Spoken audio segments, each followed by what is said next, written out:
The law enforcement officer must stay alert to stay alive.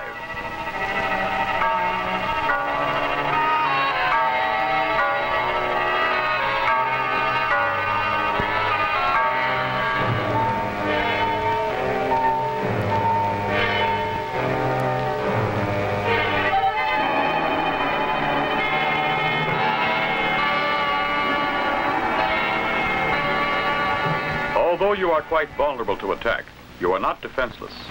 For the hands and other parts of the body are valuable personal weapons for defense and counterattack.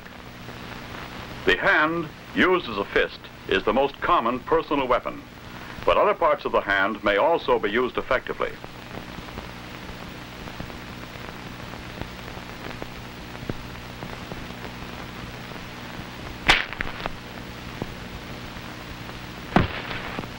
At times, the elbow may be a better and more powerful weapon. The foot and knee can have damaging effect.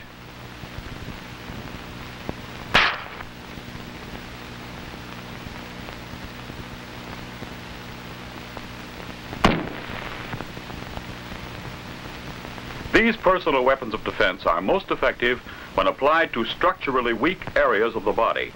Blows or pressure directed against any of these vulnerable areas will cause severe pain, loss of consciousness, or even more serious results. In the region of the head and face are found several vulnerable points. A number of effective blows can be delivered here, at the temple, the eye, the bridge of the nose, and base of the nose and upper lip, the lower lip, the chin. In the throat, a multitude of blood, air, and nerve lines can be severely injured by a blow or pressure directed against the Adam's apple area. Further down the body, a sudden weakening effect, even crippling, might be caused by a counterattack aimed at the region of the heart, the solar plexus, the stomach, and other abdominal organs. The groin,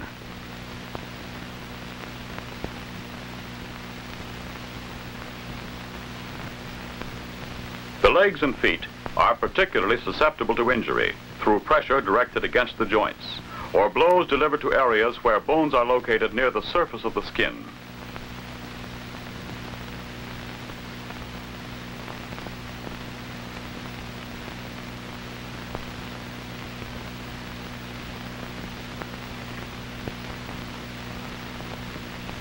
The backs of these limbs also provide areas where damage can be inflicted.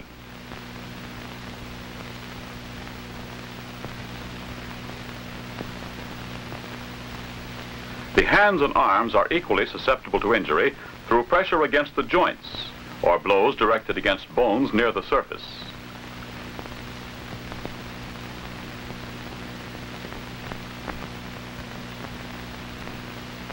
Additional vulnerable areas located on the back of the body are the spinal column, which houses the spinal cord, the tailbone,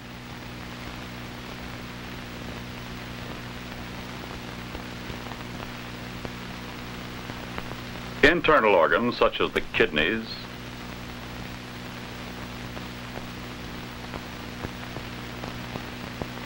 the liver,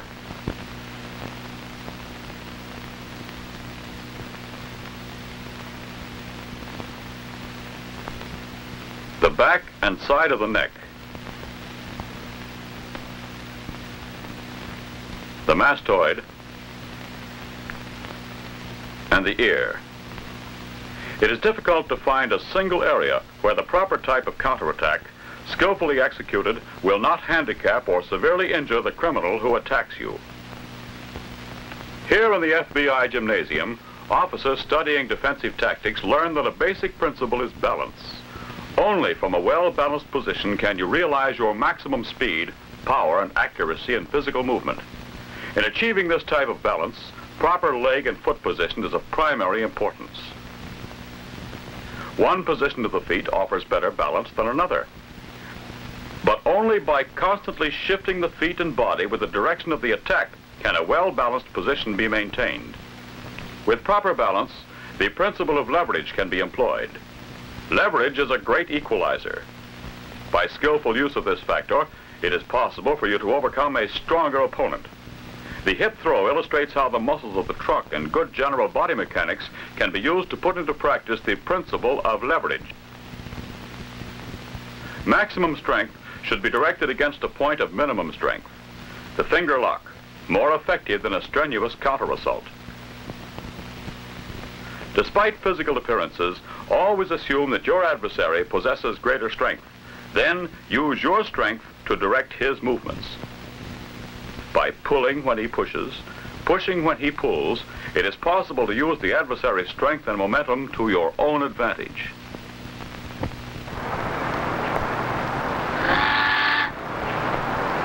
Even when on a routine assignment, a knowledge of defensive tactics is important for your protection and to assure that the arrest will be successfully made. In any situation, you should always be aware of the possibility of danger from an unexpected source. O'Bain? Huh? Are you Frank O'Bain? What about it? You got a minute? I'd like to talk with you. I ain't renting out to no charter parties today. Well, that's not it. I'm Special Agent Putnam of the FBI. Oh? Well, come on aboard.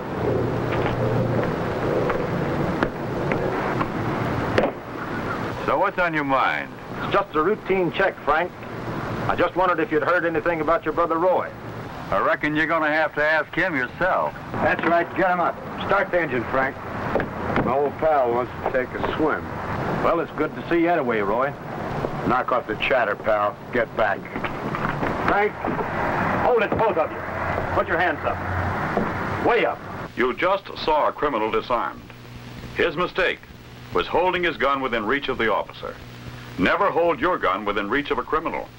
This is emphasized in the FBI National Academy. Indeed a formidable weapon, but only when handled properly.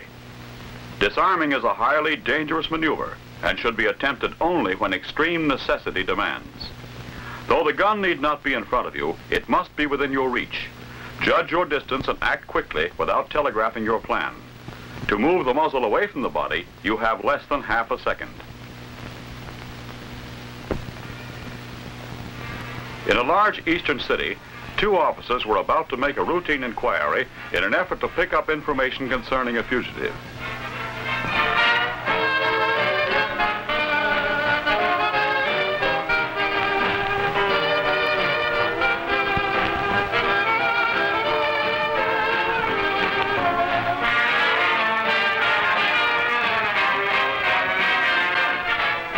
What'll yours be, gents?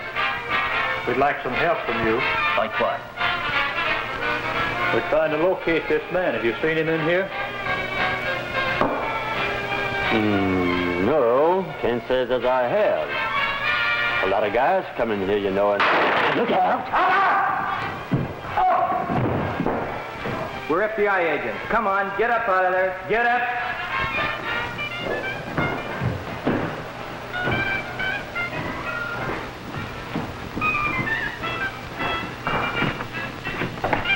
I ain't going no further. Looks like he means business, coppers.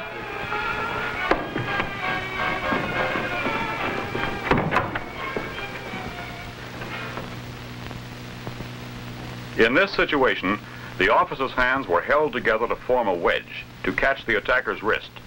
Then, a personal weapon was immediately used to subdue the assailant. When necessary to force a reluctant criminal through a doorway, tactics should be employed that take maximum advantage of his exposed, vulnerable areas.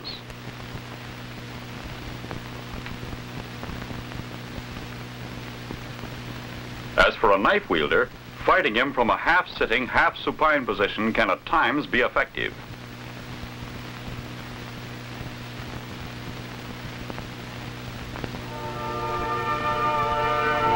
Now let's observe the experience of two officers tracking down some stolen property.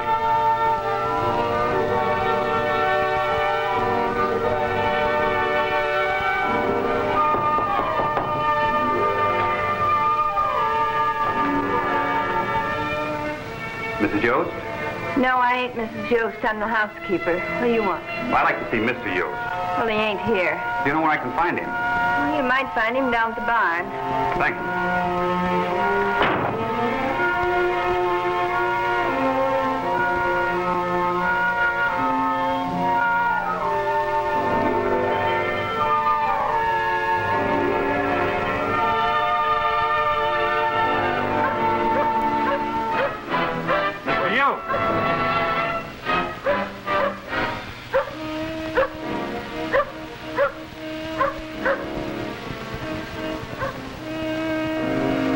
Mr. Yost?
FBI agents, Yost.